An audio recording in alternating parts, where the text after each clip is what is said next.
Hey guys, welcome back. Before we begin, be sure to like and subscribe, but only if you genuinely enjoy what I do here. Also, please comment down below where you are watching from and what time it is. It is always interesting to hear of the whereabouts of our viewers. Now, let's begin. Picture this. It's the end of World War I. The cannons have fallen silent, the trenches are finally quiet, and the world is just done.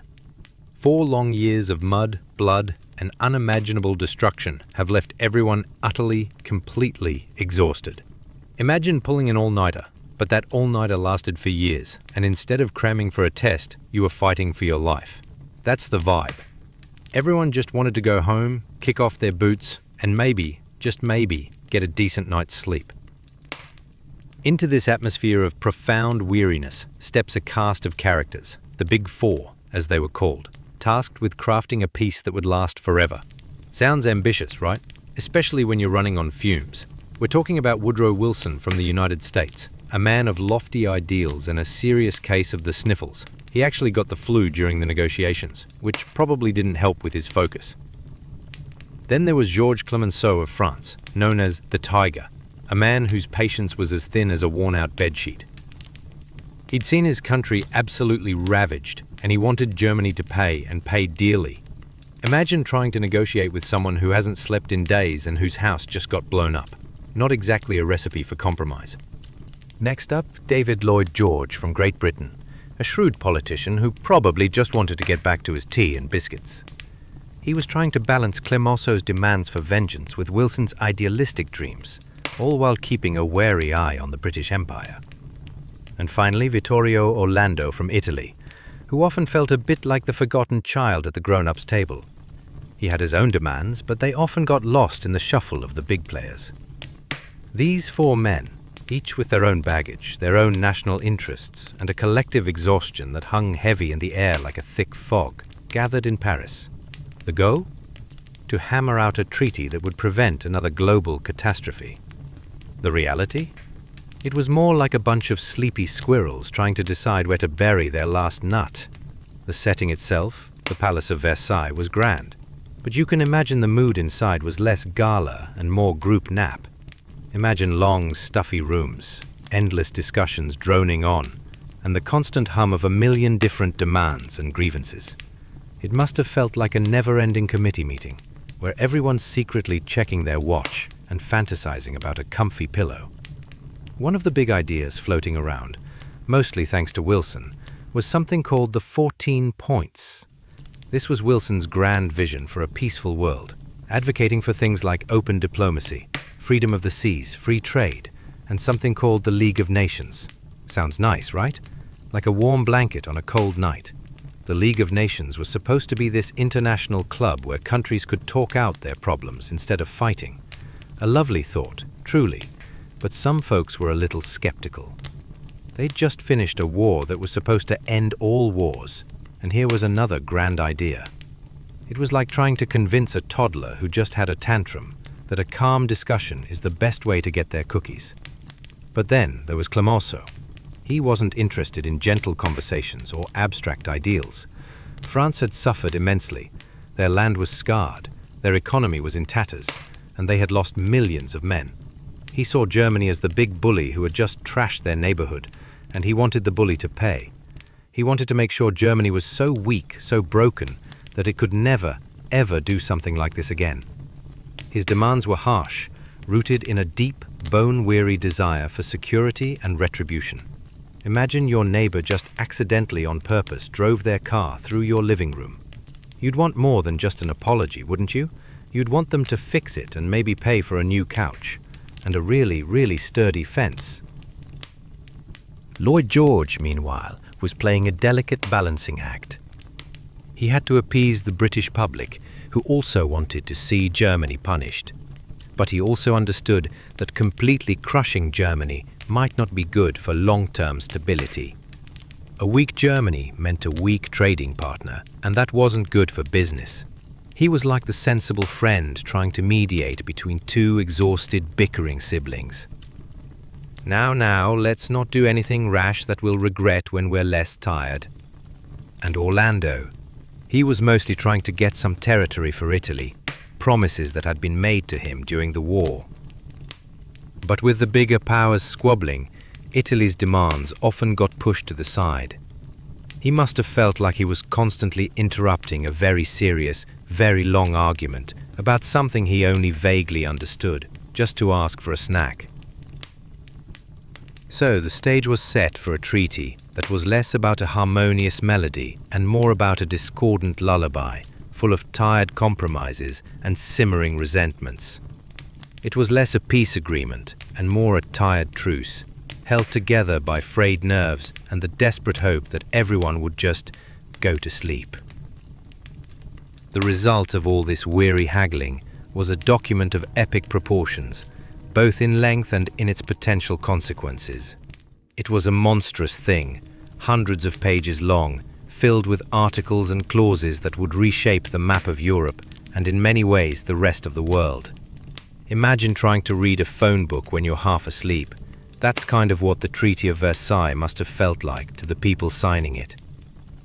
Let's break down some of the key parts of this monumental yet strangely somnolent document. First up, and probably the most famous, or infamous, was the War Guilt Clause, also known as Article 231. This was the one that really stuck in Germany's craw. It basically said, in no uncertain terms, that Germany and its allies were solely responsible for starting the war. Imagine being absolutely drained, and then someone hands you a document that says, "It's all your fault." That's a tough pill to swallow, especially when you feel like you've already paid a huge price. This wasn't just a slap on the wrist, it was a full-blown public shaming. The Allies wanted to establish moral responsibility to justify the reparations they were about to demand. But for the Germans, it felt like a deep injustice. They argued that other countries also played a part in the outbreak of the war, and while Germany certainly bore a significant share of the blame, being solely responsible felt like an unfair burden. It fostered a deep sense of resentment and humiliation that would simmer for years. It was like being the only kid on the playground blamed for starting a fight when everyone else was throwing punches too. And speaking of reparations, oh boy, did Germany have to pay. The exact figure wasn't even set at Versailles. It was left to a reparations commission to decide later. But the general idea was that Germany would pay for the immense damage caused by the war, particularly to France and Belgium. This was a colossal sum, so vast it was almost impossible to comprehend. Imagine owing a debt so huge it would take generations to pay off. That's what Germany was facing. The initial demands were astronomical, and even after they were eventually reduced, they were still a crushing burden on an already struggling economy. It was like forcing someone who just lost their job to pay back their entire town for a broken window. Then there were the territorial changes. The map of Europe was redrawn with a tired, shaky hand. Germany lost significant chunks of its land. Alsace-Lorraine, a region that had been a source of contention between France and Germany for decades, was returned to France. This was a big win for France, like finally getting back that favorite sweater your neighbor borrowed years ago and never returned. But it wasn't just old territory. Germany also lost all of its overseas colonies. These were divided up among the victorious Allied powers, who often viewed them more as spoils of war than as territories with their own peoples and destinies. Imagine having your entire backyard taken away and divided up among your neighbors just because you lost a fight. It was a harsh reality for Germany. New nations were also born out of the crumbling empires. The Austro-Hungarian Empire, once a sprawling realm, was broken up into smaller independent states like Austria, Hungary, Czechoslovakia, and parts of Yugoslavia. The Ottoman Empire, another old, tired empire, also faced a similar fate, with its territories in the Middle East being placed under the control of Britain and France as mandates. It was like old, creaky houses being torn down to make way for shiny new apartments. But some of those new apartments were still technically owned by the contractors who built them. These changes, while seemingly bringing self-determination to some groups, also created new ethnic minorities and new potential for conflict. It was a tired shuffle of borders, hoping things would just magically settle down. And what about Germany's military? It was severely restricted. The German army was limited to just 100,000 men, a fraction of its former size. They weren't allowed to have tanks, military aircraft, or submarines. The German navy was also drastically reduced. The Rhineland, a region bordering France, was demilitarized, meaning Germany wasn't allowed to have any troops or fortifications there. This was all designed to prevent Germany from ever posing a military threat again. It was like telling a formerly aggressive dog it could only have 3 tiny kibbles a day and had to wear a muzzle forever. The intention was to ensure peace, but the reality was that it felt like a constant humiliation for Germany. Then there was the League of Nations, Wilson's brainchild, which was incorporated into the treaty itself. This was supposed to be the shining beacon of hope, the place where all nations, big and small, could come together to solve their problems peacefully. It was like building a giant, comfy community center where everyone could talk things out instead of fighting. But here's the kicker. Germany wasn't allowed to join at first, and the United States, the country that proposed it, never actually ratified the treaty or joined the League. Imagine throwing a huge party, inviting everyone but the guest of honor, and then the host decides not to show up either. It severely weakened the League from the start, making it less of a powerful force for peace and more of a well-meaning but ultimately toothless debating society. The signing ceremony itself, on June 28, 1919, in the Hall of Mirrors at Versailles, was a grand affair, but it must have been tinged with a deep collective wariness. The German delegation, who had been excluded from the negotiations and presented with a take-it-or-leave-it document, felt utterly humiliated. They called it a diktat, a dictated peace. Imagine being forced to sign something you had no say in, knowing it would cripple your country for years. It was a bitter pill, coated in the dust of exhausted resentment. So the Treaty of Versailles, born out of profound exhaustion and conflicting desires, was a patchwork quilt of compromises, punishments, and idealistic dreams. It aimed to bring lasting peace, but in its attempt to punish Germany and ensure its weakness, it inadvertently sowed the seeds of future conflict. It was a tired sigh that echoed through the coming decades, a constant reminder of promises broken and resentments left to fester. The world, utterly spent, had tried to make peace, but it felt more like they had simply kicked the can down the road, hoping future generations would have more energy to deal with the inevitable fallout. Now let's talk about the biggest, most glaring problem with the Treaty of Versailles, the one that kept everyone up at night, or would have if they weren't already so tired. It was a peace treaty that failed to create lasting peace. Instead, it laid the groundwork for even more trouble, a kind of historical booby trap, just waiting to go off. Imagine trying to fix a leaky pipe with a Band-Aid. It might stop the drip for a little while, but eventually the whole thing's going to burst. That's pretty much what happened here. The core of the problem was the immense pressure on Germany. Think about it. The war guilt clause, the massive reparations, the territorial losses, the military restrictions. It was all designed to humble Germany, to prevent it from ever rising again. And while the intentions were, for many, understandable given the devastation of the war, the practical effects were devastating for Germany. The German economy, already reeling from the war, was crushed under the weight of the reparations. Hyperinflation hit hard in the early 1920s. Imagine going to the store with a wheelbarrow full of money just to buy a loaf of bread, and by the time you get there, the price is doubled. That was the reality for many Germans. People's life savings were wiped out. The middle class, usually the backbone of a stable society, was decimated. This economic hardship bred deep resentment and a feeling of betrayal. It was like being forced to run a marathon on a broken leg and then being told you also have to pay for everyone else's new running shoes. This economic despair fueled political instability. In the midst of all this hardship, extremist groups started to gain traction. People were desperate for solutions, and they were willing to listen to anyone who promised to make things better. Anyone who could offer a scapegoat. The Treaty of Versailles became the ultimate scapegoat. It was seen as the cause of all Germany's problems, a symbol of national humiliation. It was like a constant nagging toothache that wouldn't go away, and everyone wanted to rip it out. Enter Adolf Hitler and the Nazi Party. Hitler, a master manipulator and orator, tapped into this deep well of anger and resentment. He promised to rip up the dictated Peace of Versailles, to restore Germany's honor, to make Germany great again. He blamed the Jews, the communists, and the very idea of democracy for Germany's woes. He promised to rebuild the military, reclaim lost territories, and defy the restrictions of the treaty. His message resonated with a population that felt humiliated, desperate, and just plain tired of suffering.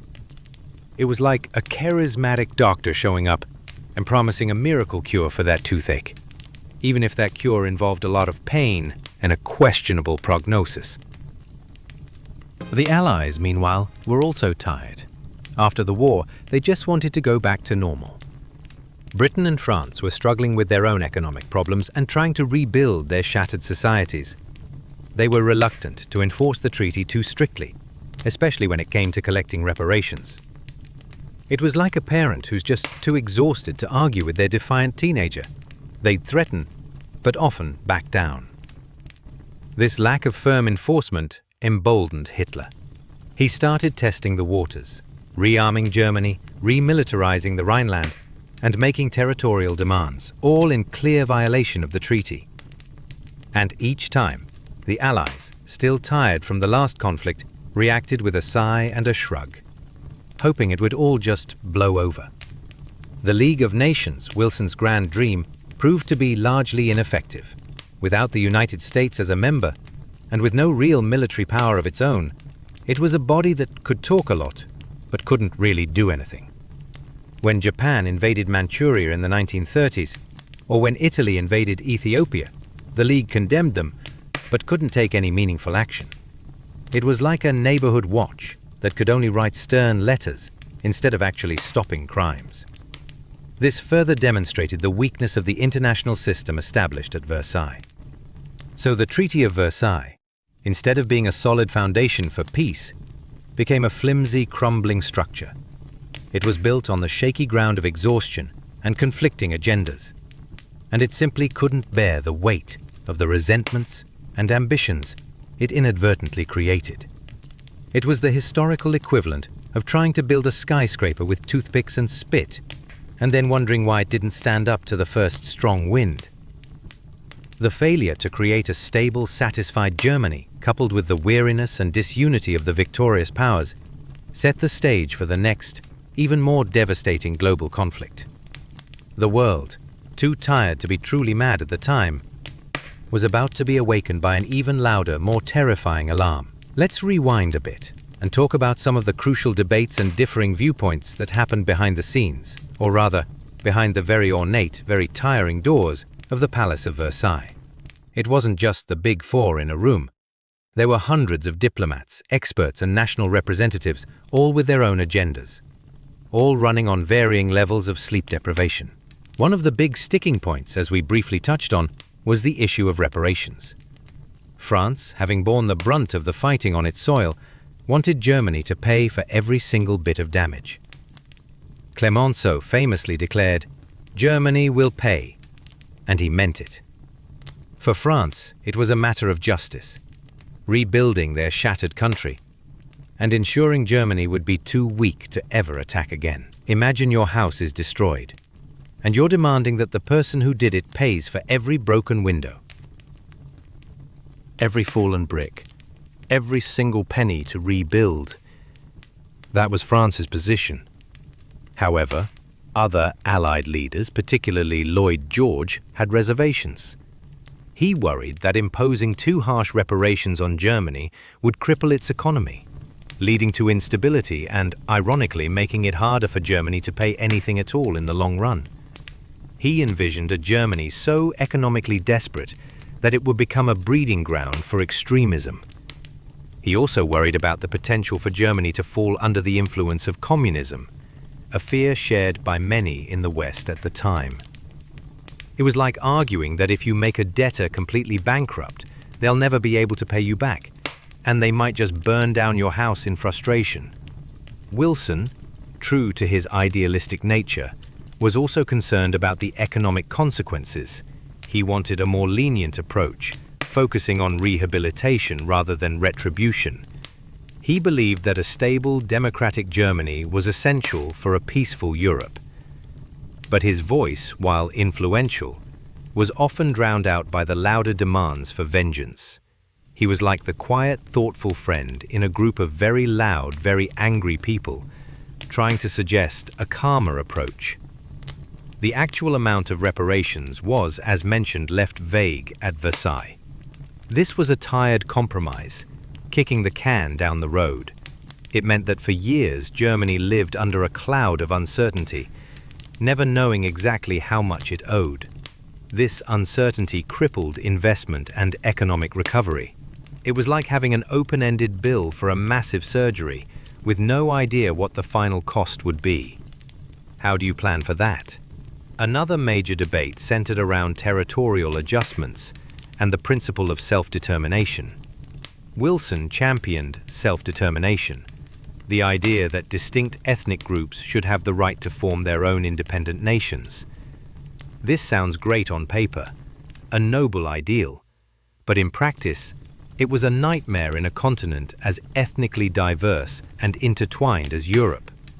Take, for example, the new nation of Czechoslovakia. It was created out of parts of the old Austro-Hungarian Empire, bringing together Czechs and Slovaks. Sounds logical, but it also included a significant German-speaking population in the border region known as the Sudetenland. These Germans were suddenly a minority in a new country, often feeling culturally and politically marginalized. This created a lasting grievance that Hitler would later exploit. It was like trying to draw neat lines on a tapestry made of many different colored threads. You're bound to cut some threads in awkward places. The same applied to the creation of Poland, which was given access to the Baltic Sea through a strip of land known as the Polish Corridor. This corridor separated East Prussia, a part of Germany, from the rest of Germany, and it also contained German-speaking populations. This was another major source of resentment for Germany, feeling like their territory had been arbitrarily carved up. Imagine drawing a highway through someone's backyard just to get to the beach. They're not going to be happy. The debates over these territorial changes were incredibly complex and often fraught with historical animosities and competing claims. Diplomats, exhausted from years of war, tried to draw new borders on maps, hoping they would solve old problems, but often just creating new ones. It was a dizzying, tedious process of trying to untangle centuries of intertwined history with a tired mind and a blunt pencil. Then there was the question of Germany's disarmament. While all the Allies agreed that Germany's military power needed to be curbed, there were debates about how far to go. Clemenceau wanted Germany to be completely disarmed to ensure France's absolute security. Lloyd George was again more cautious, fearing that a totally emasculated Germany might become a perpetual victim or a breeding ground for revenge. He understood that a nation stripped of its dignity might seek to regain it through force. Wilson, predictably, leaned towards a more moderate approach, envisioning a world where general disarmament, not just Germany's, would lead to peace. The final restrictions, as we discussed, were severe. The tiny army, no air force, no submarines, the demilitarized Rhineland. For France, this was a sigh of relief. For Germany, it was a deep, bitter pill. It symbolized their complete defeat and their forced subservience. It was like taking away a boxer's gloves, mouthguard, and even their ability to stand up straight after a knockout, then expecting them to just gracefully accept their loss. Another interesting aspect of the negotiations was the sheer amount of information and detail involved. Experts from all fields, economics, geography, military strategy, linguistics, were brought in to advise the leaders. Imagine thousands of documents, reports, maps, and statistics, all piling up on already overflowing desks. The sheer volume of information must have been overwhelming, contributing to the general sense of mental fatigue. It was like trying to build an IKEA furniture set without the instructions, using only a pile of unorganized parts. The lack of German participation in the drafting of the treaty was also a major point of contention and a fundamental flaw. The Allies feared that allowing Germany to participate would simply prolong the negotiations and lead to endless arguments. So they decided to present Germany with a finished document and demand their signature. This unilateral approach, however, ensured that Germany viewed the treaty as illegitimate from the start. They felt it was dictated to them, not negotiated with them. It poisoned the well of reconciliation and ensured that any future German government would have a strong incentive to overturn it. It was like telling someone, "We've decided your punishment, and now you just need to agree to it. No questions." Ultimately, the Treaty of Versailles was a product of its time, a world reeling from an unprecedented war, led by exhausted men grappling with immense pressures and conflicting ideals. It was a document born out of a collective desire for peace, but also out of a deep-seated need for retribution and security. The compromises made were often uneasy, the solutions often incomplete, and the long-term consequences often unforeseen. It was a testament to the fact that even the grandest intentions can go awry when people are tired, stressed, and facing impossible choices. The historical record shows that this sleepy, sprawling document, instead of putting the world to rest, actually laid the uneasy groundwork for another rude awakening just 2 decades later. So, the Treaty of Versailles, this colossal document, forged in the crucible of exhaustion, was meant to be the final word on peace. It was supposed to be the glorious, definitive end to the war to end all wars. But instead, it became something else entirely. A slow-burning fuse, sputtering and crackling towards another, even more devastating explosion. The climax of the Treaty of Versailles isn't a single dramatic moment of triumph or despair. It's the slow, agonizing reveal of its fundamental failures and the bitter irony of its ultimate outcome. The immediate aftermath of the treaty saw Germany plunged into a deep well of economic and political chaos.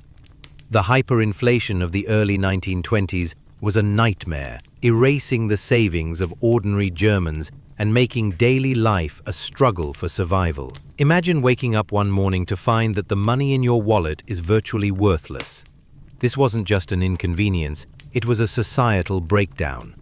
People blamed the treaty. They blamed the Weimar Republic, Germany's new, fragile democratic government, and they blamed each other. This widespread despair created a fertile ground for extremist ideologies. The stab-in-the-back myth became incredibly popular. This was the false belief that the German army hadn't been defeated on the battlefield, but rather betrayed by politicians and Jews on the home front. It was a convenient way to avoid facing the reality of military defeat and to externalize the blame. Treaty of Versailles, with its war guilt clause, seemed to validate this idea to many Germans, making it easier for them to believe they had been unjustly treated. It was like telling a struggling student that they failed not because they didn't study, but because the teacher secretly hated them. It allowed them to maintain a sense of pride while fueling a dangerous victim narrative. The weakness of the League of Nations became increasingly apparent throughout the 1920s and 30s, when challenges arose like Japan's invasion of Manchuria in 1931 or Italy's invasion of Ethiopia in 1935. The League could only issue condemnations and sanctions that were largely ineffective. It was a well-meaning club with no teeth. The major powers, still recovering from the last war and grappling with the Great Depression, were reluctant to take decisive action. They were tired, and the thought of another conflict was simply too much to bear. This inaction sent a clear message to aggressive regimes. You can get away with it.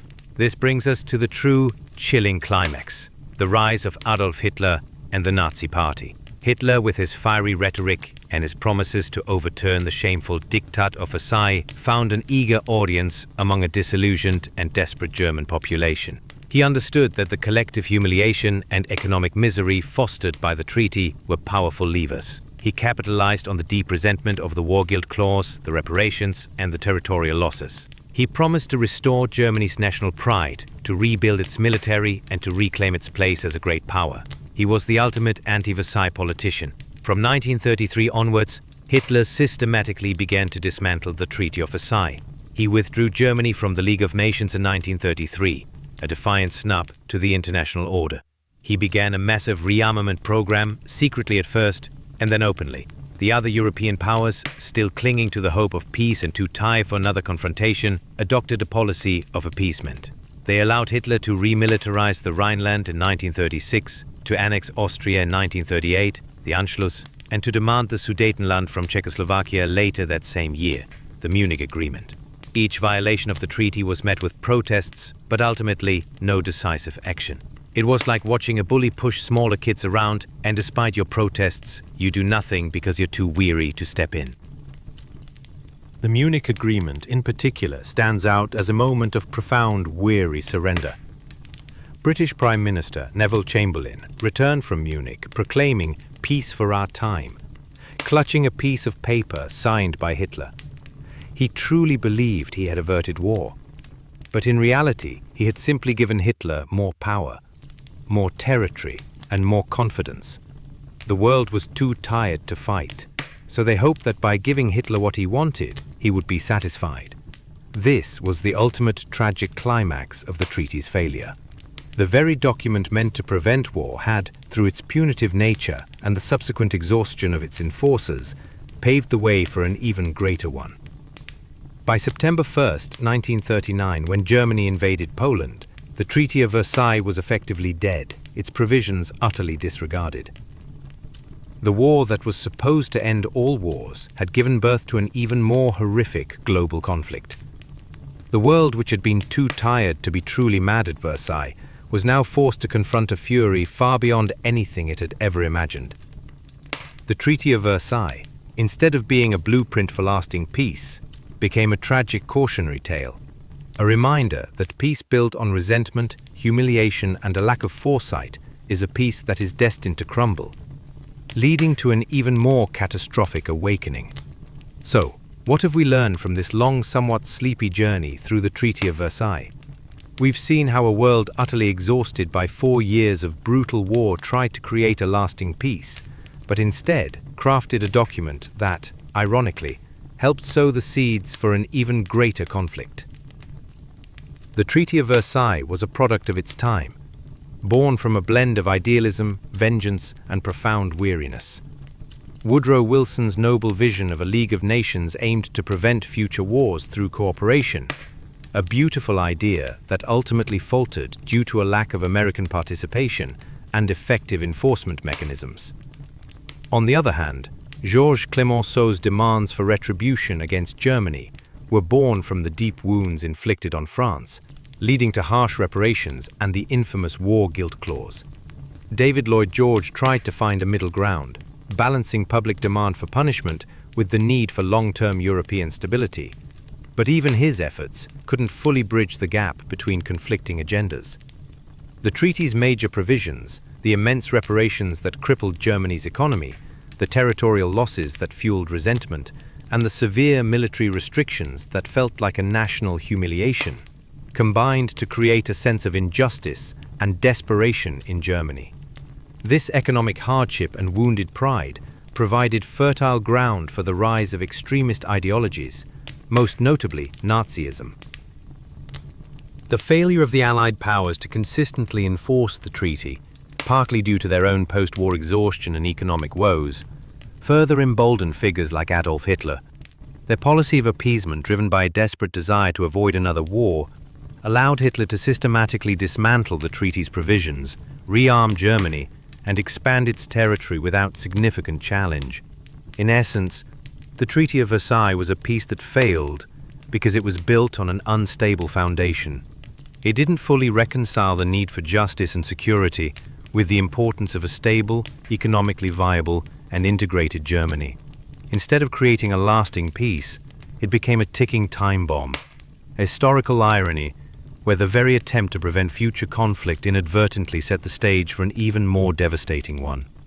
It's a sobering reminder that even with the best intentions, tired decisions made under immense pressure can have unforeseen and tragic consequences.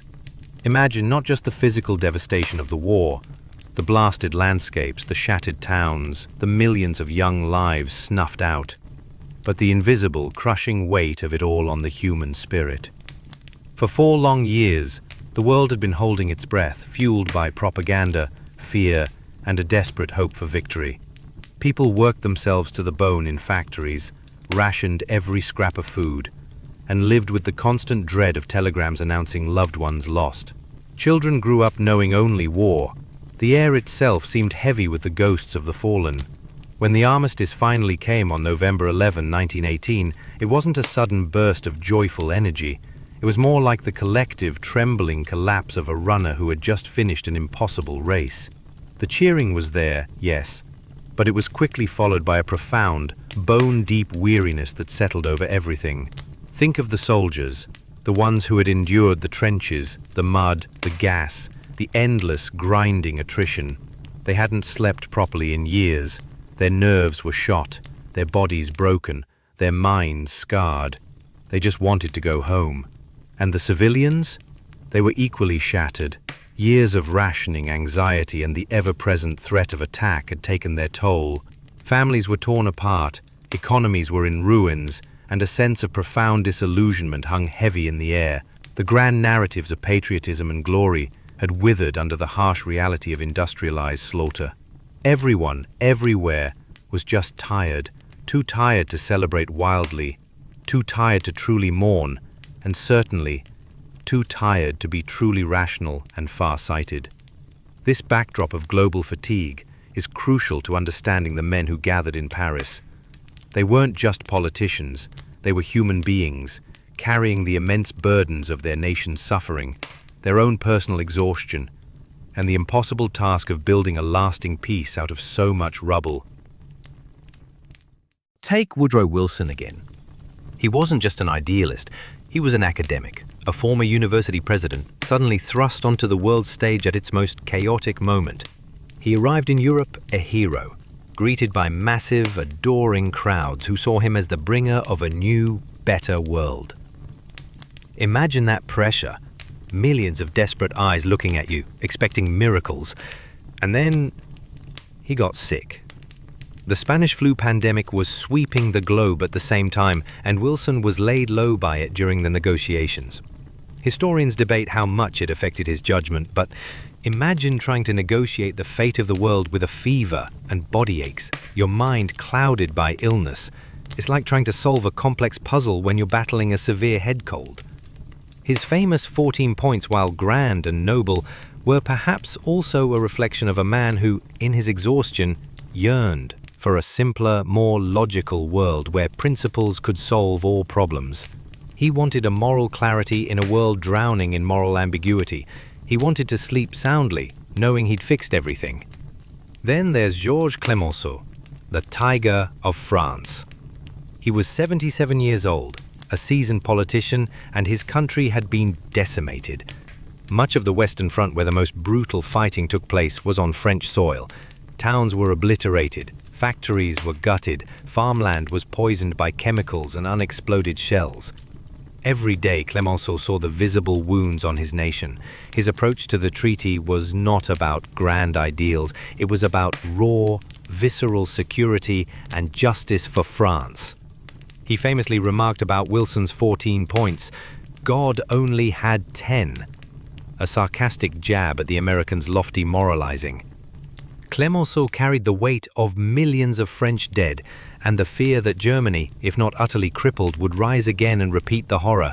He wasn't tired of fighting, he was tired of suffering, and he wanted to make sure France never suffered like that again. His exhaustion manifested as a stubborn, unyielding demand for vengeance and absolute security. He was like an old, wounded tiger, still dangerous and fiercely protective of its cubs, refusing to lie down until the threat was utterly neutralized. David Lloyd George of Britain was a different breed.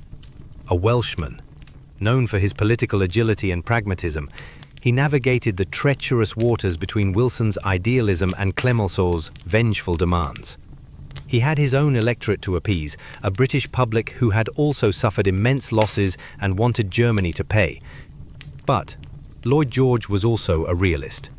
He understood that completely crushing Germany might create a vacuum, fostering instability that could lead to new conflicts or even the spread of Bolshevism, a terrifying prospect for many Western leaders. He knew that a viable German economy was important for British trade. He was tired of war, yes, but also tired of the political tightrope walk he had to perform. His exhaustion led him to seek compromise, often trying to find a middle ground that satisfied no one completely but kept the whole shaky edifice from collapsing. He was the exasperated referee in a never-ending boxing match, trying to ensure both sides were too worn out to land a truly devastating blow. And Vittorio Orlando of Italy?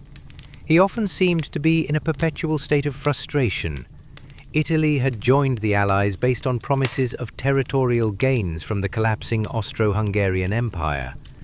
But in the grand scheme of the Big Three's concerns, France's security, Britain's empire and trade, America's New World Order, Italy's demands often felt like an afterthought. Orlando was tired of being overlooked, tired of fighting for promises that seemed to evaporate in the Parisian mist. He would often storm out of meetings, feeling unheard, only to return, still tired, still frustrated, still hoping for some scrap of recognition. He was the perpetual fourth wheel, constantly trying to catch up to the conversation, his own weariness compounded by the feeling of being marginalized. The very atmosphere in Paris during those months was one of intense, grinding pressure. Thousands of diplomats, journalists, lobbyists, and special interest groups descended on the city, all vying for attention, all pushing their own agendas. Imagine a bustling, overcrowded train station after everyone's had multiple sleepless nights, trying to negotiate where the train should go next, with everyone shouting their preferred destination at the same time. The negotiations weren't just a few meetings, they were months of endless committee sessions, drafting articles, redrafting them, arguing over commas and semicolons. The sheer volume of detail, the legalistic language, the constant back and forth, it was enough to make anyone's eyes glaze over. The concept of the 14 points itself was a source of exhaustion.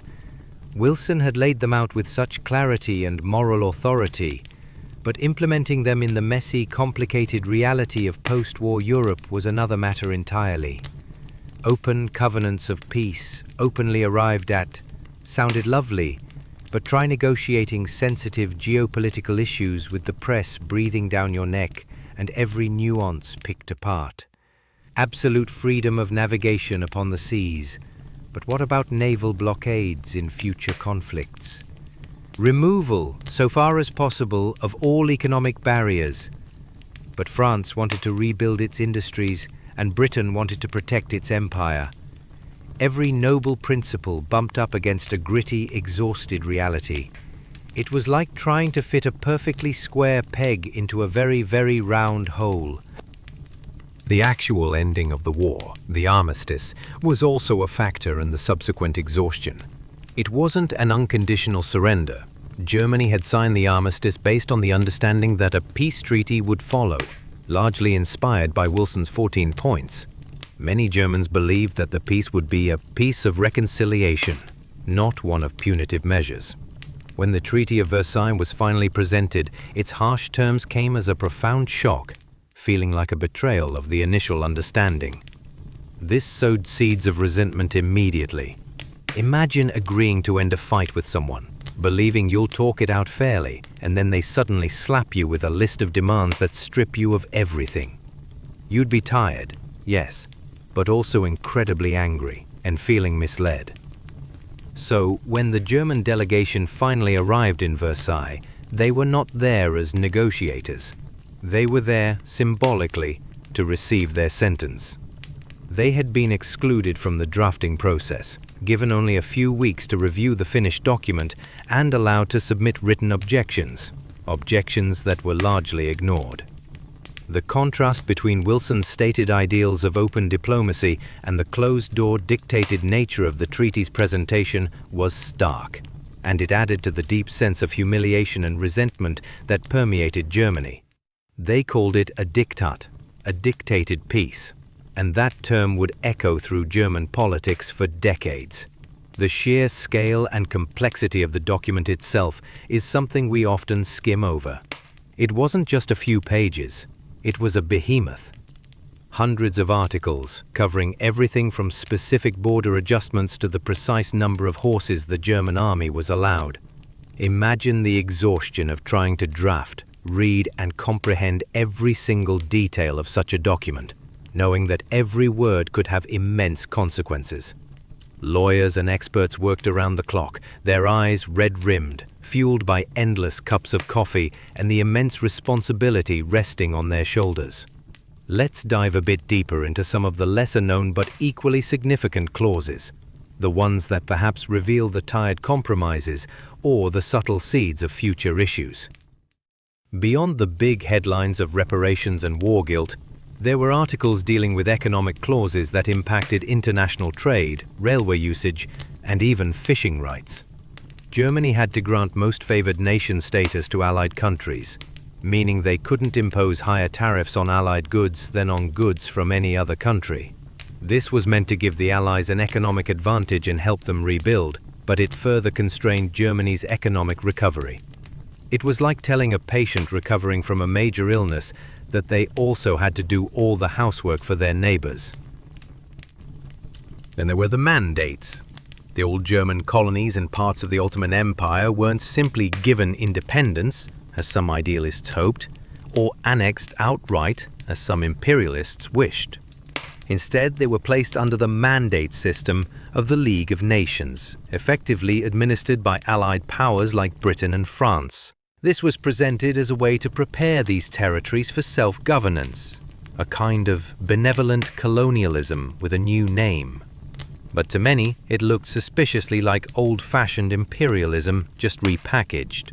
It was a tired compromise between the ideal of self-determination and the very real desire of the victorious powers to expand their influence and access to resources. It was a very polite, very exhausted way of saying, we're still in charge, but we'll call it something different now. Consider the articles dealing with war crimes. The treaty called for the trial of Kaiser Wilhelm II, the German emperor, for a supreme offense against international morality and the sanctity of treaties. He had fled to the Netherlands, which refused to extradite him. This attempt to hold an individual head of state accountable for war was a novel idea at the time, a reflection of the profound moral outrage of the war, but its failure to bring the Kaiser to justice felt like a hollow victory, a symbolic gesture that fizzled out. It was a tired sigh of frustration, a realization that even grand pronouncements of justice can run into the brick wall of international sovereignty. The treaty also included specific provisions about rivers and canals, ensuring freedom of navigation on major European waterways like the Rhine and the Danube, often under international control. This was aimed at preventing future disputes and promoting trade, a sensible idea born out of the understanding that shared resources could be a source of both conflict and cooperation. But even these seemingly mundane clauses were meticulously negotiated, reflecting centuries of complex historical rights and rivalries. Imagine trying to draw up rules for shared access to a family's old, complicated plumbing system. Every pipe, every valve, every drip could spark an argument. Even the precise boundaries of new nations, like the resurrected Poland, were debated down to the last village. Poland was a major recipient of German territory, including the Polish corridor and parts of Upper Silesia. These areas contained significant German-speaking populations, and their inclusion in Poland immediately created new minorities who felt they had been unjustly separated from their homeland.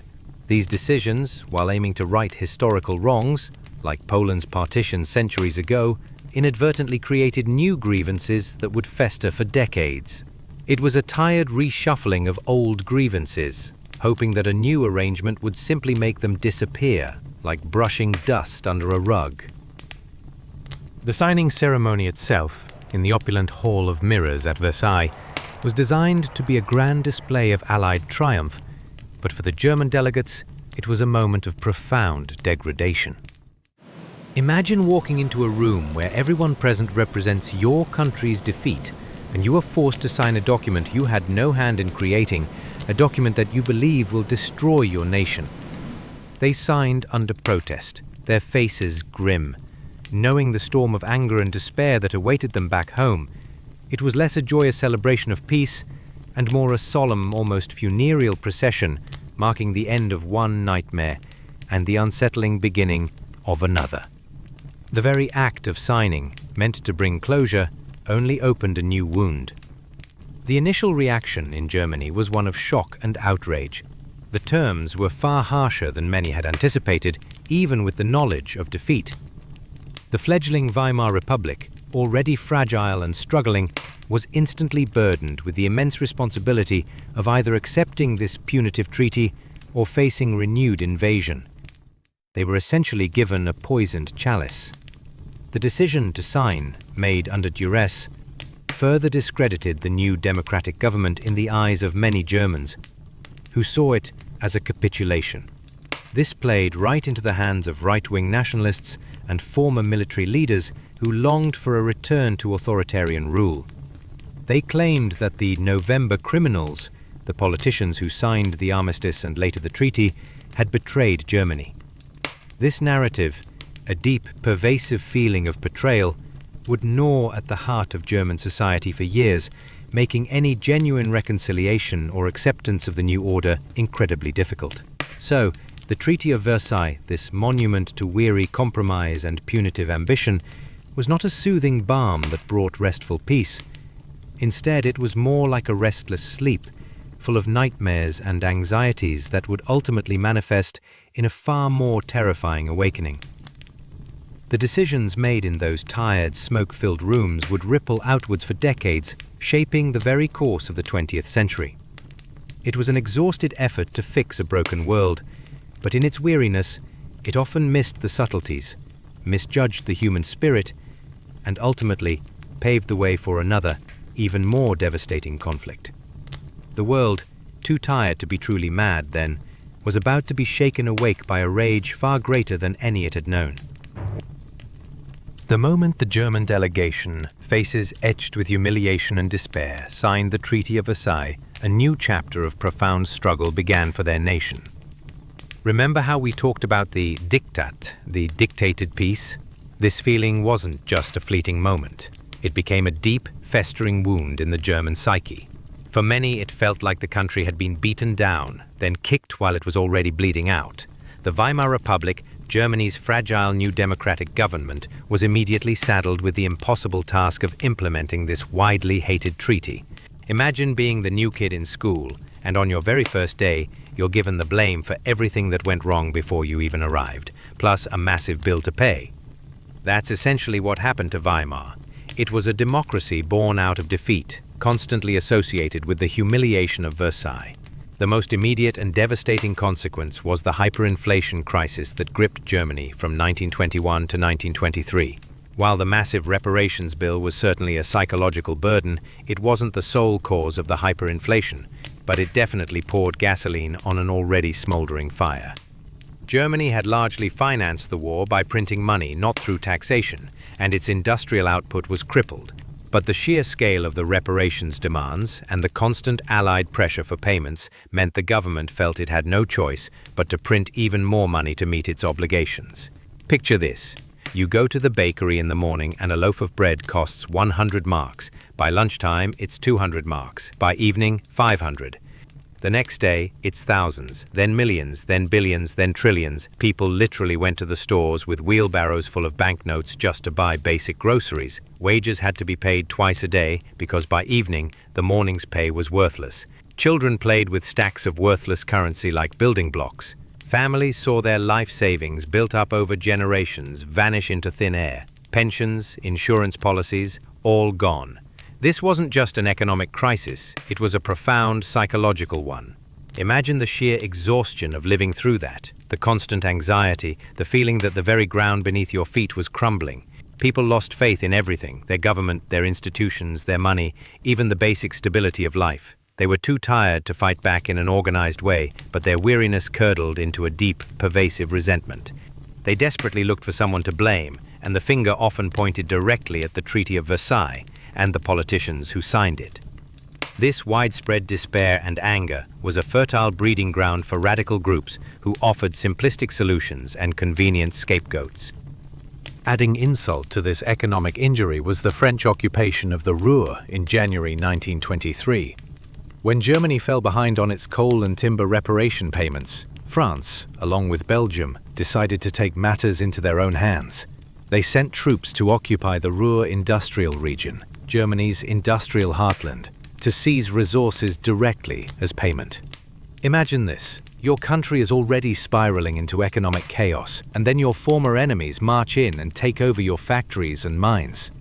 The German government, too weak and exhausted to resist militarily, called for passive resistance. German workers and officials in the Ruhr went on strike, refusing to cooperate with the occupiers. This was an act of quiet defiance, born more out of weariness and stubborn pride than any real strength. They just refused to move. But passive resistance came at a huge cost. The German government in turn had to financially support the striking workers, which only exacerbated the hyperinflation. French and Belgian troops responded to the resistance with arrests, expulsions, and even some violence. It was a tense, volatile standoff. The air in the Ruhr, already thick with industrial smoke, became heavy with mutual resentment. Both the occupiers and the occupied were exhausted by the struggle. For France, it was a costly and largely ineffective way to get their reparations. For Germany, it was another layer of humiliation and economic ruin, further cementing the belief that the Allies were intent on crushing them completely. It was like trying to force a tired, stubborn child to eat their vegetables. The more you push, the more they resist, and everyone just gets more frustrated and exhausted. Amidst this turmoil, Germany experienced intense political instability. The early years of the Weimar Republic were marked by frequent changes in government, assassinations, and attempted coups. Right-wing paramilitary groups like the Freikorps, many made up of disillusioned ex-soldiers, roamed the streets, often clashing with communists and other left-wing groups. Political figures associated with the new republic or with international cooperation became targets. Walter Rathenau, the foreign minister who tried to fulfill the treaty's obligations and improve relations, was assassinated in 1922. In 1923, Adolf Hitler, still a relatively unknown figure, attempted the beer hall putsch in Munich, a failed coup attempt that briefly brought him national attention. The political landscape was a chaotic mess, a constant churn of exhausted anger and desperate measures, with no one truly sleeping soundly. Just when it seemed Germany, and indeed Europe, might collapse under the weight of this collective exhaustion and bitterness, a glimmer of hope, albeit a fragile one, emerged in the mid-1920s. Think of it as that moment when, after a night of tossing and turning, you finally drift into a shallow, uneasy sleep. The first step towards stabilization was the Dawes Plan of 1924. This was largely an American initiative, spearheaded by American banker Charles G. Dawes. The idea was simple.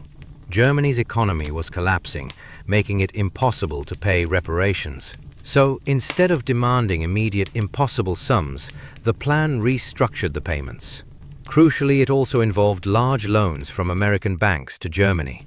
These loans allowed Germany to stabilize its currency, invest in its industries, and make its initial reparation payments to Britain and France. Britain and France, in turn, could then use these payments to repay their war debts to the United States. It was a circular flow of money, often called the triangle of debt, but for a brief period, it worked. The Dawes Plan brought some much-needed economic relief to Germany.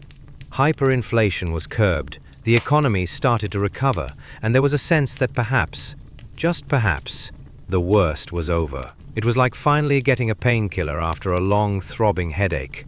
You're not cured, but at least you can breathe. This cautious optimism led to a period often referred to as the Spirit of Locarno.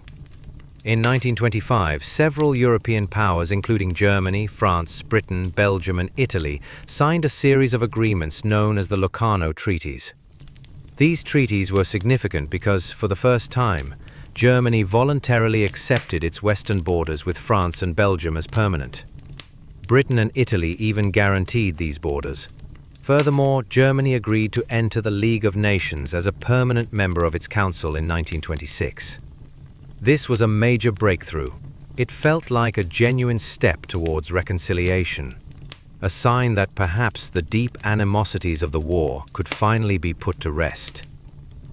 Gustav Stresemann, the German foreign minister, and Aristide Briand, the French foreign minister, became symbols of this new era of cooperation, even winning the Nobel Peace Prize.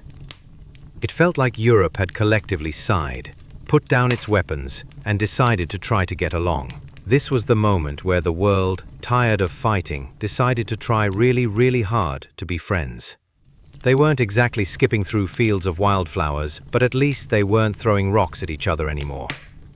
This period of hopeful diplomacy continued with the Kellogg-Briand Pact of 1928.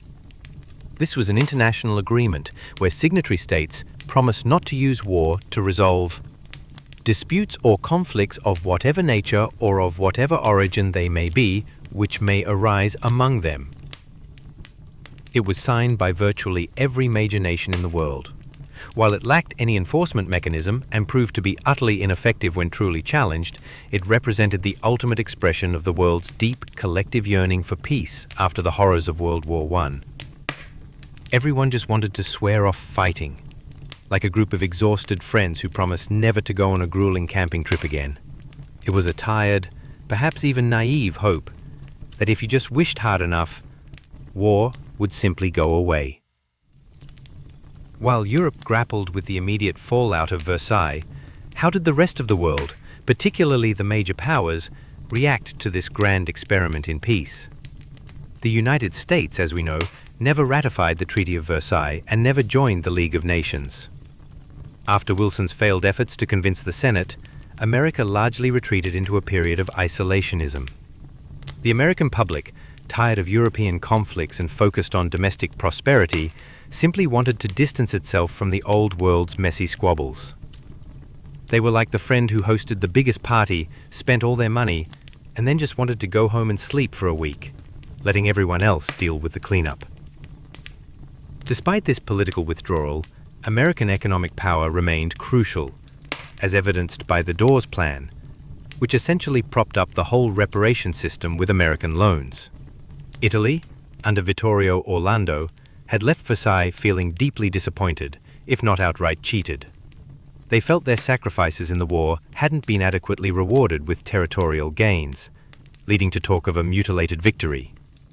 This sense of grievance and unfulfilled promises played directly into the hands of a charismatic, bombastic figure who promised to restore Italy's glory: Benito Mussolini. Mussolini and his fascist party rose to power in 1922, tapping into public discontent and promising to make Italy strong and respected. For Italy, the treaty was seen less as a peace and more as a slap in the face, contributing to a tired sense of national slight that fascism eagerly exploited. Japan, another Allied power, also harbored resentments. They had hoped to have a racial equality clause included in the League of Nations covenant, a plea that was rejected by the Western powers, particularly the United States and Britain, who feared its implications for their own colonial empires and racial policies. This rejection, coupled with their relatively limited territorial gains compared to their ambitions in Asia, led to a growing disillusionment with the Western-dominated international order established at Versailles.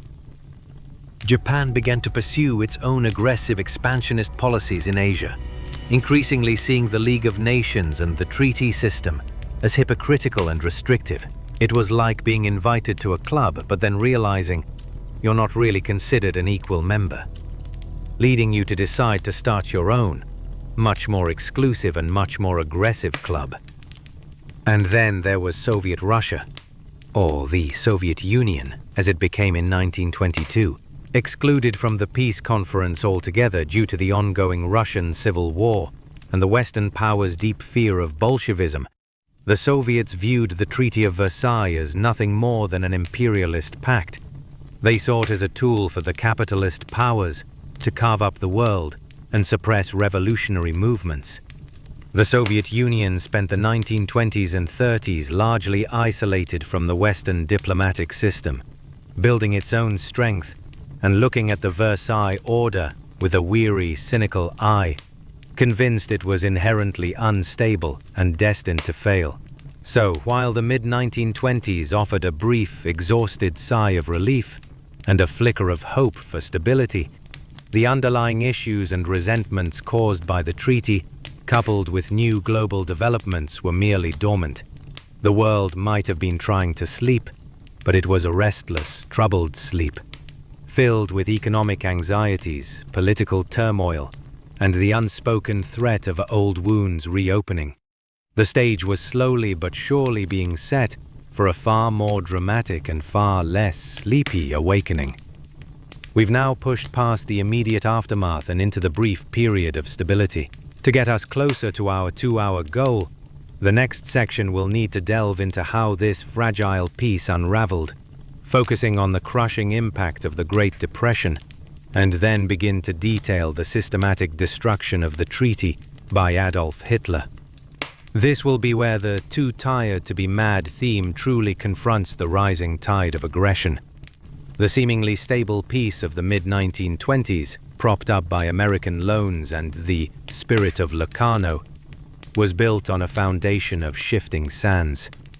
That foundation utterly crumbled in October 1929, with the catastrophic stock market crash on Wall Street, plunging the world into the Great Depression. Imagine being so utterly drained, so weary from years of war and hardship, and then, just as you start to feel like you might get back on your feet, the floor drops out from under you. That's what the Great Depression felt like for millions around the globe. It wasn't just an American problem. It quickly spiraled into a worldwide economic catastrophe. For Germany, the impact was immediate and devastating. The Dawes Plan, remember, was heavily reliant on those continuous American loans.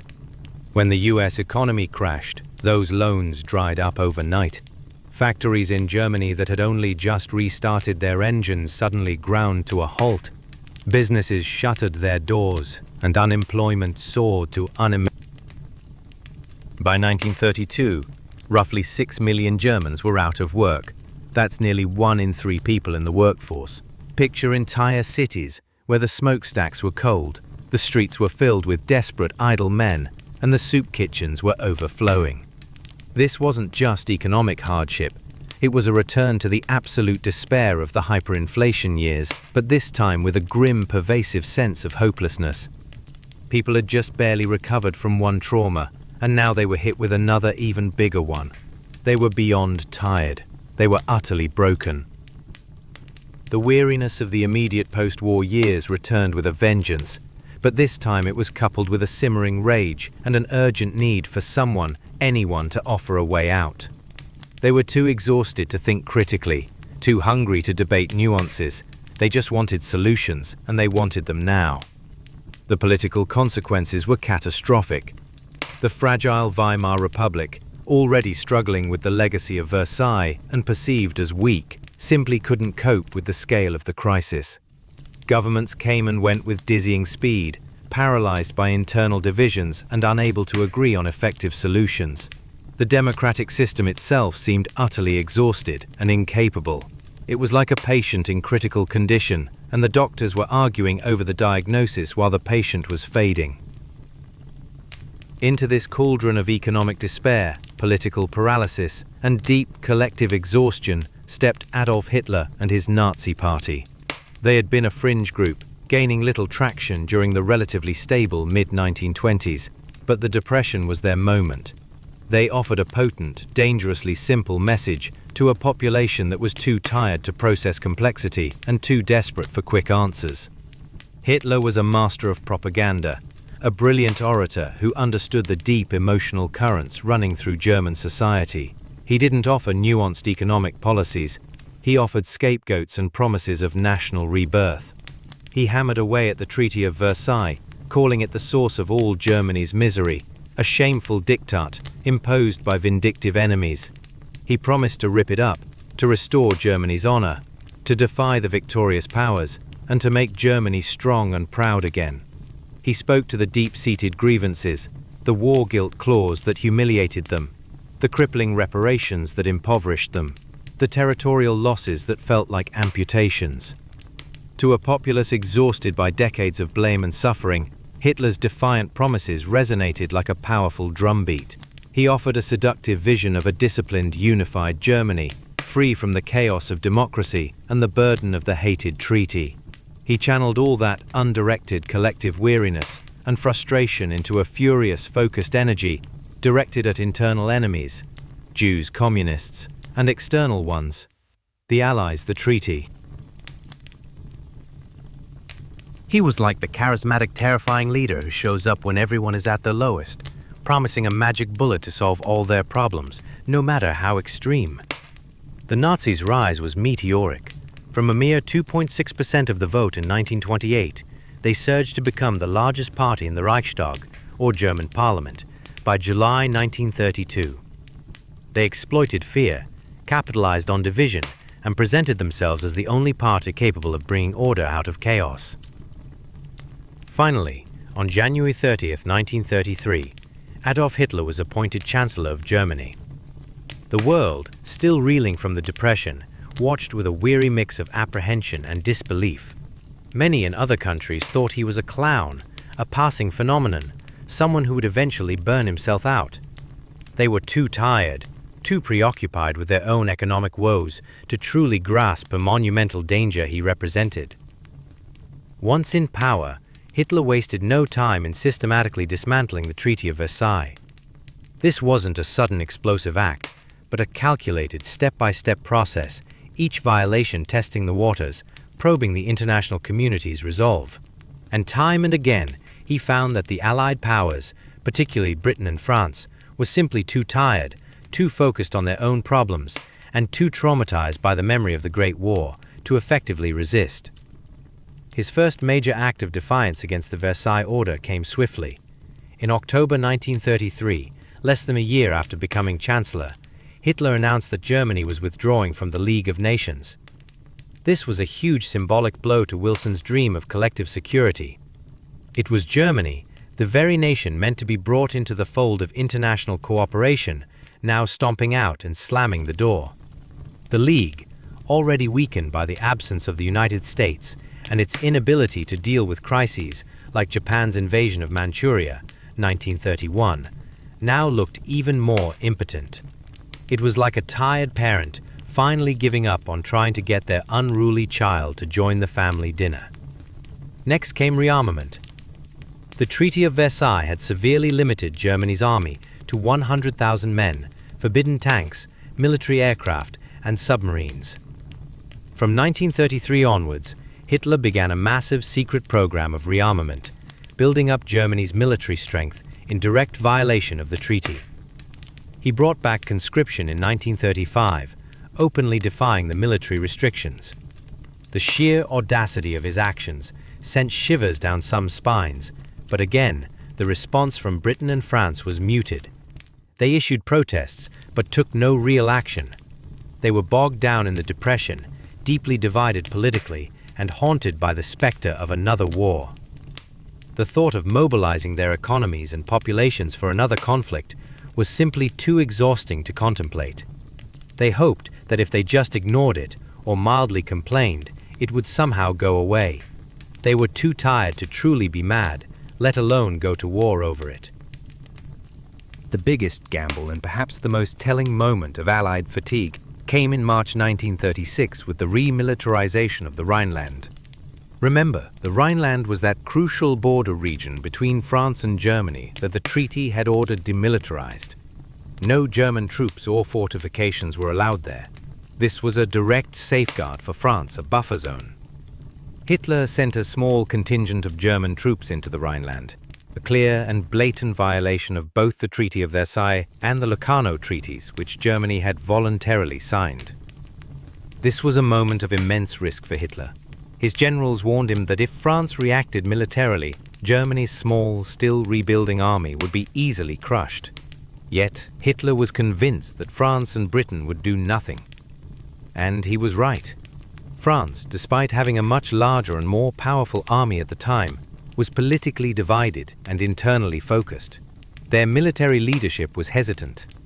Britain, preoccupied with its own economic problems and led by politicians who genuinely believed in the policy of appeasement, argued that Germany was simply walking into its own backyard. Appeasement was a policy born out of a profound exhaustion with conflict. It was the belief that by giving Hitler some of what he wanted, addressing what they perceived as legitimate German grievances stemming from the harshness of Versailles, he would eventually be satisfied and war could be avoided. It was a desperate, tired hope that if you just kept feeding the growing beast, it would eventually lie down and go to sleep. They convinced themselves that Hitler merely wanted to correct the injustices of Versailles, not conquer Europe. They were too tired to fight, so they tried to talk, to compromise, to give. This policy, unfortunately, only emboldened Hitler, showing him that the Western powers lacked the will to confront him. So, the Rhineland was remilitarized without a shot fired. This was a critical turning point. It fatally undermined the credibility of the Treaty of Versailles and the League of Nations. It also opened the door for Hitler to continue his aggressive expansion without fear of reprisal. The world, still reeling from the Depression, still tired from the last war, collectively sighed and looked away, hoping that this latest breach of peace would be the last. We also saw other signs of the unraveling. The Laval Pact in 1935, an attempted secret deal between Britain and France to end the Italian invasion of Ethiopia by effectively giving Mussolini most of what he wanted, further demonstrated the disunity and fatigue of the Allied powers. Though it ultimately failed due to public outcry, it revealed the deep desire to avoid confrontation at almost any cost. It was another tired attempt to solve a problem with a quick, dirty deal rather than facing the real implication. The entire international order established at Versailles was slowly but surely crumbling, not with a bang, but with a weary whimper, as the major powers looked on, too exhausted by their own problems and the memory of the last war to truly intervene. The fragile peace had been built on quicksand, and the tide of German aggression, fueled by the bitter legacy of Versailles and the devastating impact of the Depression, was slowly but surely washing it away. The world was sliding, almost imperceptibly, towards another, even greater, and far less sleepy conflict. Let's push further into the darkening skies of the 1930s. We left off with Hitler, newly in power, chipping away at the Treaty of Versailles, and the Allied powers, particularly Britain and France, reacting with weary sighs and a policy of desperate appeasement. But the quiet crumbling of the Versailles Order was about to pick up pace, leading to a crescendo of aggression that the world, no matter how tired, could no longer ignore. As the mid-1930s unfolded, Europe found itself caught in a chilling waiting game, a nervous tension that frayed already tired nerves. The economic depression still gnawed at the insides of nations, leaving populations raw and governments struggling. In this atmosphere, a brutal dress rehearsal for the coming global conflict unfolded in Spain. From 1936 to 1939, Spain plunged into a horrific civil war. This wasn't just a local dispute, it quickly became a battleground for opposing ideologies. On one side were the Republicans, supported by the Soviet Union and various international volunteers. On the other, the nationalists, led by General Francisco Franco, who received crucial military aid from Nazi Germany and Fascist Italy. For Hitler and Mussolini, the Spanish Civil War was a golden opportunity. It was a chance to test their new weapons, refine their military tactics, and forge closer ties between their regimes. German Luftwaffe planes, like the infamous Condor Legion, honed their bombing techniques on Spanish towns, most famously Guernica, while Italian volunteer forces fought on the ground. This was their proving ground, a low-stakes way to prepare for the high-stakes game they planned to play in Europe. And how did Britain and France respond? With a policy of non-intervention, they declared neutrality and discouraged their citizens from participating, fearing that taking sides would escalate the conflict into a wider European war. This was another clear example of the profound exhaustion that permeated their decision-making. The memory of World War I was so fresh, so horrifying, that any action that might lead to another large-scale conflict was avoided at all costs. They were too tired to pick a side, too tired to get involved, hoping that by standing back the fire would simply burn itself out. This cautious, wary approach, however, allowed the fascist powers to gain experience and confidence, further revealing the democratic nations' reluctance to confront aggression. While Spain burned, Hitler was busy solidifying his alliances.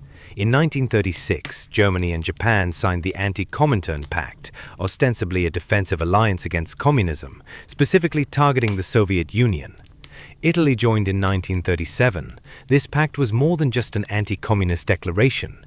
It was a clear signal that a new revisionist bloc of powers was forming, united by their disdain for the Versailles Order and their aggressive ambitions. It was like a new, exclusive and rather menacing club being formed, quietly challenging the old, tired one. Hitler, sensing the continued weariness and disunity of the Western democracies, grew bolder. His next target was his homeland, Austria. The Treaty of Versailles had explicitly forbidden the Anschluss, union, between Germany and Austria, a clause designed to prevent a larger, more powerful Germany from emerging from the ashes of the old Austro-Hungarian Empire. But the idea of union had always been popular in both countries, especially among Austrian Nazis. In March 1938, Hitler moved. Using a combination of political pressure, threats and orchestrating internal Nazi coups within Austria, he forced the Austrian Chancellor to resign and invited German troops to restore order. Austria was swiftly annexed into the Greater German Reich. The world watched, aghast, but again did little. Britain and France issued protests, but their condemnation was weak, their actions non-existent. They were still too tired, too preoccupied, too unwilling to risk war over Austria. Many reasoned that Austria was a German-speaking country anyway, and perhaps it was a natural union.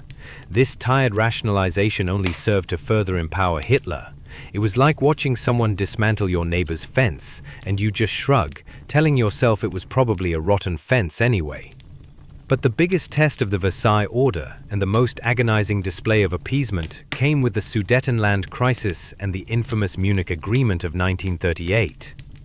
Czechoslovakia was a young democratic nation, created in part by the Treaty of Versailles, and it was strategically important, with a strong army and alliances with France and the Soviet Union. However, within its borders lay the Sudetenland, a mountainous border region home to over 3 million German-speaking people. Hitler, predictably, began to agitate, claiming that the Sudeten Germans were being persecuted and demanding their right to self-determination, a cynical use of Wilson's own principles to undermine a Versailles creation. As tensions escalated through the summer of 1938, Europe held its breath. The world, already so weary from the Depression and the constant drumbeat of crises, dreaded the thought of another war. British Prime Minister Neville Chamberlain, a man deeply committed to peace and utterly exhausted by the prospect of conflict, flew to Germany 3 times in a desperate attempt to negotiate with Hitler. The climax came at the Munich Conference in September 1938. Present were the leaders of Britain, Chamberlain, France, Édouard Daladier, Germany, Hitler, and Italy, Mussolini. Crucially, Czechoslovakia itself was not invited. Imagine a group of people deciding the fate of your house without even asking you to the meeting. Under immense pressure from Chamberlain and Daladier, who were desperate to avoid war, Hitler was granted the Sudetenland. They believed that by giving Hitler this one last concession, he would finally be satisfied. Chamberlain famously returned to Britain waving a piece of paper, declaring he had achieved peace for our time. The public, overcome with relief, cheered him. They had avoided war, at least for now. They were too tired for another fight, so they swallowed the bitter pill of abandoning a democratic ally in exchange for a promise from a known liar. But this was the ultimate betrayal of the Treaty of Versailles' spirit and a catastrophic failure of courage. The Munich Agreement was not peace with honor, as Chamberlain claimed. It was appeasement, at its most abject. It completely undermined Czechoslovakia's defenses, allowing Germany to gobble up the rest of the country with ease. It showed Hitler, beyond any doubt, that Britain and France were unwilling to fight. Their weariness had made them blind. They were so tired of conflict that they were willing to give away pieces of other nations, hoping to lull the monster back to sleep. The illusion shattered just 6 months later. In March 1939, Hitler broke his promise made at Munich and ordered German troops to invade and occupy the rest of Czechoslovakia. This act finally, truly shocked many in Britain and France, into realizing that appeasement had failed. Hitler was not merely interested in correcting the injustices of Versailles. He was bent on domination. The tired hope that he could be reasoned with evaporated. With Czechoslovakia gone, the pace quickened. The old Versailles order was now in tatters, its core principles violated beyond recognition. The world was sliding rapidly towards the abyss, and even the most exhausted nations couldn't deny it much longer. In May 1939, Hitler and Mussolini formalized their partnership. Then came the shocker that stunned the world. The Molotov-Ribbentrop Pact in August 1939. This was a non-aggression treaty between Nazi Germany and the Soviet Union, two sworn ideological enemies. On September 1st, 1939, German forces invaded Poland. Britain and France, after issuing ultimatums, finally declared war on Germany on September 3rd, 1939. The world plunged into the Second World War, a conflict that would dwarf the first in its scale, brutality, and global reach. The Treaty of Versailles, the tied peace forged in the wake of the war to end all wars, had utterly failed. Its punitive measures had bred resentment, its enforcement had been weak and inconsistent due to Allied exhaustion, and its fundamental flaws had allowed a new, far more dangerous, and truly unhinged force to rise. The collective weariness of 1919 had prevented a truly just and sustainable peace, leading instead to a fragile truce that ultimately shattered under the weight of economic depression and relentless aggression. The world, which had been too tired to be truly mad then, was now consumed by a fury that would redefine human suffering. The long, uneasy sleep was over, and the nightmares had become a horrific reality. By September 1939, when German tanks rolled into Poland and the world plunged into the Second World War, the Treaty of Versailles was, for all intents and purposes, dead. Hitler had systematically dismantled its every significant provision, one aggressive step at a time, each met with a tired, hesitant response from the Western powers. The war itself became the ultimate, brutal testament to the treaty's failure to secure lasting peace. As the conflict raged, any semblance of the Versailles Order was obliterated. Germany, now under Nazi control, occupied France, directly reversing one of Versailles' core outcomes. The new map of Europe was drawn not by weary diplomats in Paris, but by the relentless march of armies across the continent. Territories that had been carefully delineated at Versailles were now violently seized and annexed. The League of Nations, the great hope of 1919, dissolved into utter irrelevance, a ghost of its idealistic former self, utterly powerless to halt the global conflagration.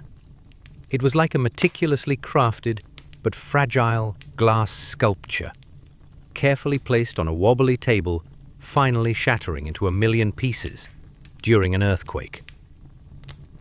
The very nature of the Second World War underscored the lessons of Versailles' failures. This was not a war that ended with an armistice and a negotiated peace, as World War I did. This time, the Allies demanded unconditional surrender. There would be no more diktats from the German side. No more ambiguous endings that could breed a stab-in-the-back myth. The world, having learned the bitter lesson of a fragile peace, was determined to utterly defeat the aggressors, leaving no room for doubt or future grievance based on a perceived unfair end. The exhaustion of the First War led to a hesitant peace.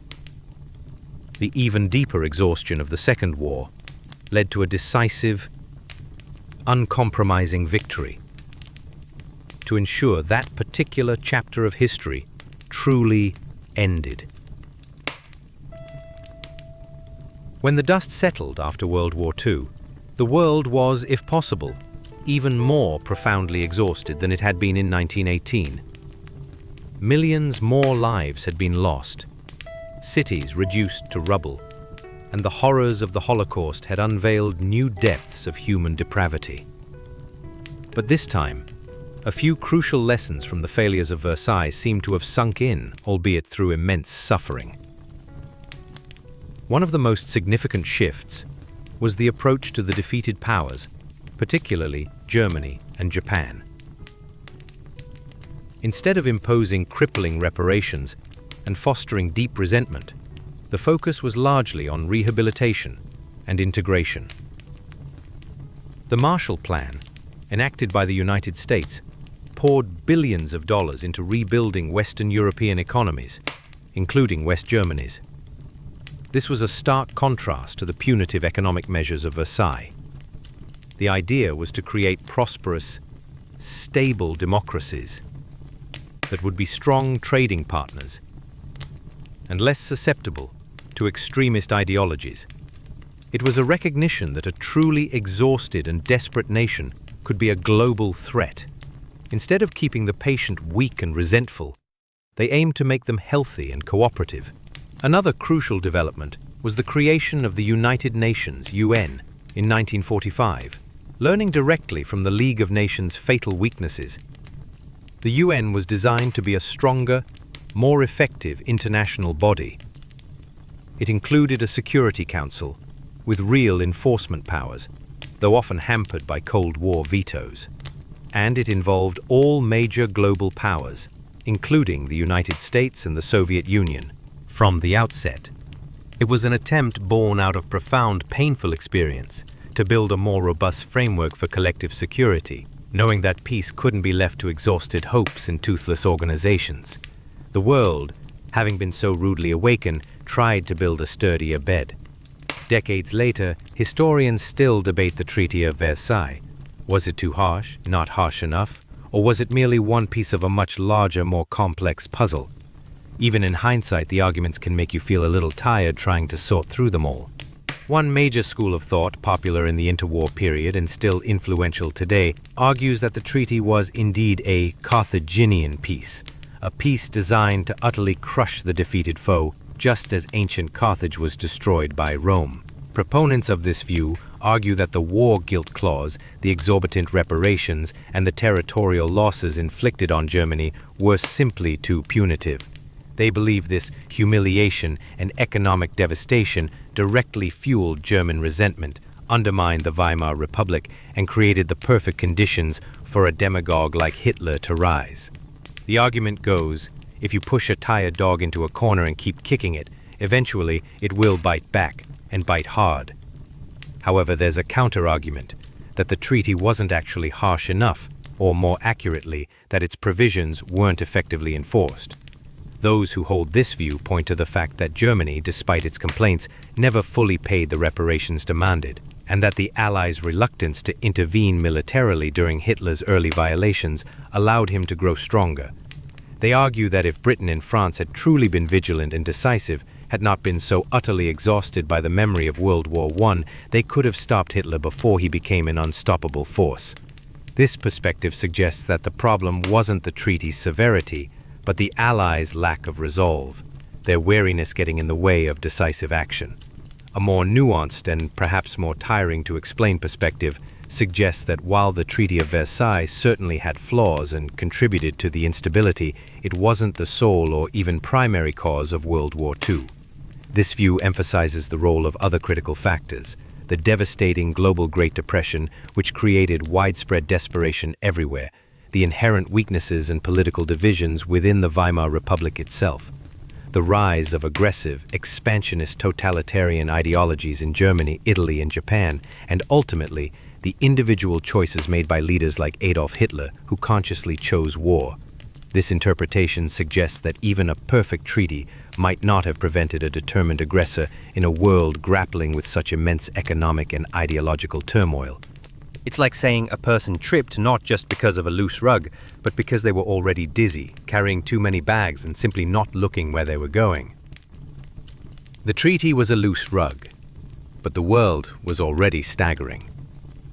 So, what does the story of the Treaty of Versailles, viewed through the lens of a world too tired to be truly mad, tell us? It tells us that peace, especially after immense conflict, is an incredibly fragile thing. It's not just the absence of war. It's a living, breathing, constantly evolving state that requires immense effort, foresight, and empathy. The peacemakers of Versailles were, without a doubt, exhausted. They were dealing with unprecedented devastation, immense national pressures, and their own personal toll from the war. This exhaustion, this deep, bone-weary fatigue, colored their decisions in profound ways. It led to a desire for quick solutions, even if those solutions were punitive and short-sighted.